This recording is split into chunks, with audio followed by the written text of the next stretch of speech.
Hi అండి, ఇది ఏట మాంసం. ఈ కూర నేను ఎలా వండుకుంటున్నానో చూపిస్తున్నాను.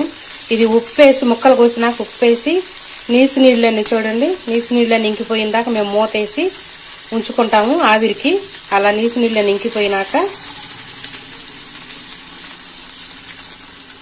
ఈ గంటతో 2 గంటలు నూనె పోసుకుంటున్నాను. ఉప్పు కారాలు నూనెలు ఎవరిష్టం వాళ్ళదండి. నేను 2 పోసాను. అలాగే టమాటా ఒకటి పెద్దది తీసుకున్నాను, మామూలు అయితే 2, పచ్చిమిరపకాయ 2, పెద్ద ఉల్లిగడ్డ తీసుకొని ముక్కలు కోసాను. చూపిస్తా. ఇలా అన్నీ మేము ఒకేసారి వేసుకుంటామండి. వేసి తగినంత పసుపు వేసి తిప్పి మూత పెడతాను. చూపిస్తా మళ్ళీ. ఇలా అన్నీ వేసి తిప్పి ఇప్పుడు సన్న మంట మీద మళ్ళీ మూత పెడతాండి. ఇందులోంచి కూడా వాటర్ వస్తుంది. నేను మళ్ళీ ఇది కాస్త ఉడికినాక చూపిస్తాను. చూడండి, టమాటాలు పచ్చిమిరకాయలు అన్నీ వేసాను కదా, ఎలా గుజ్జుగా అయ్యిందో. ఇలా ఉడికినాక వాటర్ కూడా వచ్చేసింది చూడండి. మనకు తగినంత కారం ఎవరి టేస్ట్ని బట్టి వాళ్ళు వేసుకోవాలి.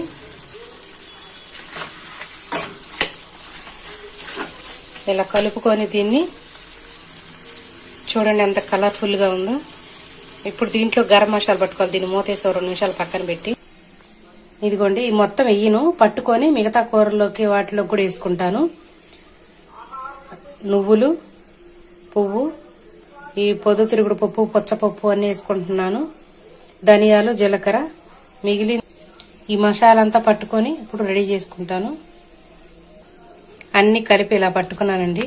ఇప్పుడు దీంట్లోకి అల్లం, చిన్నులపాయి వేసుకొని మళ్ళీ పట్టాలి మిక్సీ. కొంచెం చివర్లో వాటర్ కూడా వేసి ముద్దలాగా పడతాను. ఇలా రెడీ అయ్యిందండి మొత్తం. చాలా టేస్ట్గా ఉంటుంది గుజ్జు చేసుకుంటే.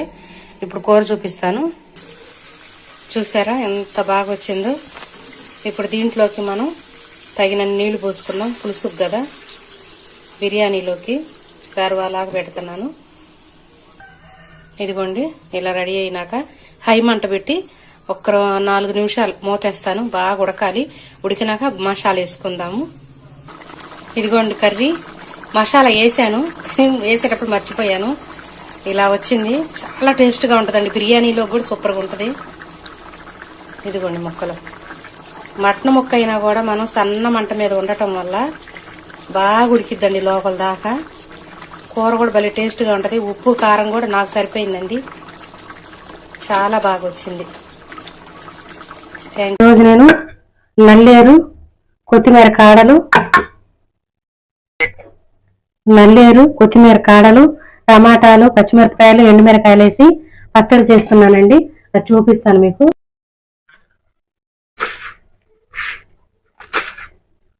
ఇప్పుడు మనం ఈ కాడలతోటి ఇవన్నీ కూడా కొత్తిమీర కాడలు ఎంత నీట్గా ఒలిచానో చూడండి. గోంగూర లాగా ఒలిసి ఈ కాడలన్నీ తీసుకున్నాను.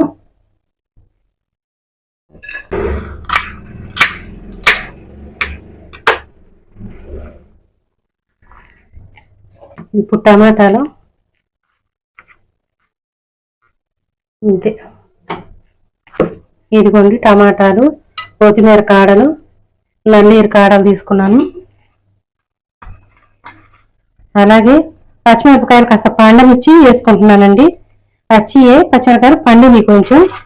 అలాగే ఎండుమిరపకాయలు ఎంత సరిపోతుందండి. మనకి నూనె వచ్చేసి కాస్త తగలనివ్వాలి. ఏకటానికి సరిపోతే మీద కొంచెం వేసుకోవాలి. ఇంతేనండి. పచ్చడి వేపుకొని మళ్ళీ మీకు చూపిస్తాను పట్టేటప్పుడు. నాకి పడేయాల్సిందే. ఇదిగో చూసారా, కచ్చా పిచ్చాగా పట్టుకోవాలి మనం. మరి లక్కలాగా పట్టొద్దండి. టేస్ట్ మటుకు ఉంటుంది, మామూలుగా ఉండదు. ఇక అద్భుతం అంటే అద్భుతం అంతే. ఇక